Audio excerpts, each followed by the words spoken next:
Persian ഗൾഫിനെയും Oman ഉൾക്കടലിനെയും തമ്മിൽ ബന്ധിപ്പിക്കുന്ന ഏക കടൽപ്പാതയാണ് ഹോർമൂസ് കടലിടുക്ക്. ആ കടലിടുക്കിൽ നിരന്തരമായ സംഘർഷങ്ങൾ ഉടലെടുക്കുകയാണ്. ഹോർമൂസ് കടലിടുക്കിൽ വെടിവെപ്പിനിരയായ MT സൻമാർ ഹെറാൾഡ് കപ്പൽ നമുക്കറിയാം. വെടിവെപ്പിൽ നിന്നും തലനാരിഴയ്ക്ക് രക്ഷപ്പെട്ട എണ്ണക്കപ്പൽ ഒഡീഷയിലെ പാരദ്വീപ് തുറമുഖത്ത് സുരക്ഷിതമായി എത്തിച്ചേർന്നു എന്ന വാർത്തയാണ് ഇപ്പോൾ പുറത്തുവരുന്നത്. ഇറാഖിൽ നിന്നുള്ള ഏകദേശം 20 ലക്ഷം ബാരൽ ക്രൂഡ് ഓയിലുമായി എത്തിയ MT സൻമാർ ഹെറാൾഡ് എന്ന കപ്പലാണ് അപകടങ്ങൾ അതിജീവിച്ച് ഇന്ത്യൻ തീരത്ത് എത്തിയത്. ഇറാഖിൽ നിന്നുള്ള ബസ്ര മീഡിയം, ബസ്ര ഹെവി ഇനത്തിൽപ്പെട്ട അസംസ്കൃത എണ്ണയുമായാണ് കപ്പൽ യാത്ര തിരിച്ചത്. എന്നാൽ ഹോർമൂസ് കടലിടുക്കിലെ ഇറാനിയൻ അതിർത്തിയോട് ചേർന്നുള്ള ഭാഗത്തുവെച്ച് കപ്പലിന് നേരെ വെടിവെപ്പ് ഉണ്ടാകുകയായിരുന്നു.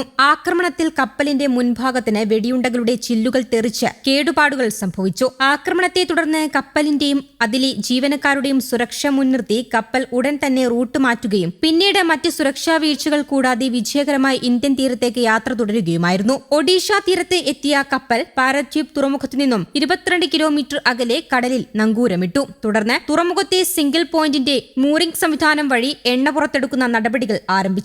കപ്പലിന്റെ യാത്രയിലുടനീളം ഇന്ത്യൻ നാവികസേനയുമായി കൃത്യമായ ആശയവിനിമയവും ഏകോപനവും ഉണ്ടായിരുന്നുവെന്ന് പാരദ്വീപ് പോർട്ട് അതോറിറ്റി എക്സ് പ്ലാറ്റ്ഫോമിൽ കുറിച്ചു. ക്യാപ്റ്റൻ ഉൾപ്പെടെ 22 ജീവനക്കാരാണ് കപ്പലിൽ ഉണ്ടായിരുന്നത്. കടുത്ത യുദ്ധപ്രതിസന്ധികൾക്കിടയിലും ധീരതയോടെ കപ്പൽ സുരക്ഷിതമായി എത്തിച്ച ജീവനക്കാരെ പാരദ്വീപ് പോർട്ട് അധികൃതർ നേരിട്ടെത്തി ആദരിച്ചു. ഈ കടുത്ത പ്രതിസന്ധി ഘട്ടത്തിലും കപ്പലിന്റെ ക്യാപ്റ്റനും ജീവനക്കാരും അസാധാരണമായ പ്രൊഫഷണലിസവും സുരക്ഷയോടുള്ള പ്രതിബദ്ധതയുമാണ് കാണിച്ചത്. ഹോർമൂസ് കടലിടുക്ക് വീണ്ടും തുറന്നതോടെ കപ്പൽ യാത്ര പുനരാരംഭിക്കുകയും പാരദ്വീപിൽ സുരക്ഷിതമായി എത്തുകയും ചെയ്തു.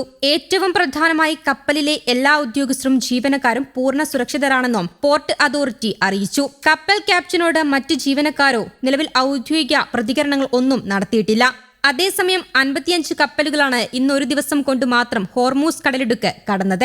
അമേരിക്കൻ സെൻട്രൽ കമാൻഡാണ് ഇക്കാര്യം അറിയിച്ചത്. 17 ലക്ഷം ബാരൽ എണ്ണ ഉടൻ തന്നെ വിപണിയിൽ എത്തുമെന്നും അമേരിക്കൻ സെൻട്രൽ കമാൻഡ് വ്യക്തമാക്കിയിട്ടുണ്ട്. പശ്ചിമേഷ്യൻ സംഘർഷം രൂക്ഷമായതിനു പിന്നാലെ ഹോർമൂസ് ഇറാൻ അടച്ചത് ലോക വിപണിക്ക് വലിയ പ്രതിസന്ധിയാണ് സമ്മാനിച്ചത്. സമാധാന ധാരണയ്ക്ക് പിന്നാലെ ഹോർമൂസ് തുറന്നെങ്കിലും ലെബനനിൽ ഇസ്രയേൽ ആക്രമണം നടത്തുന്ന പശ്ചാത്തലത്തിൽ വീണ്ടും അടയ്ക്കുകയാണെന്നാണ് ഇറാൻ പ്രഖ്യാപിച്ചത്. അത് വലിയ വെല്ലുവിളിയാണ്.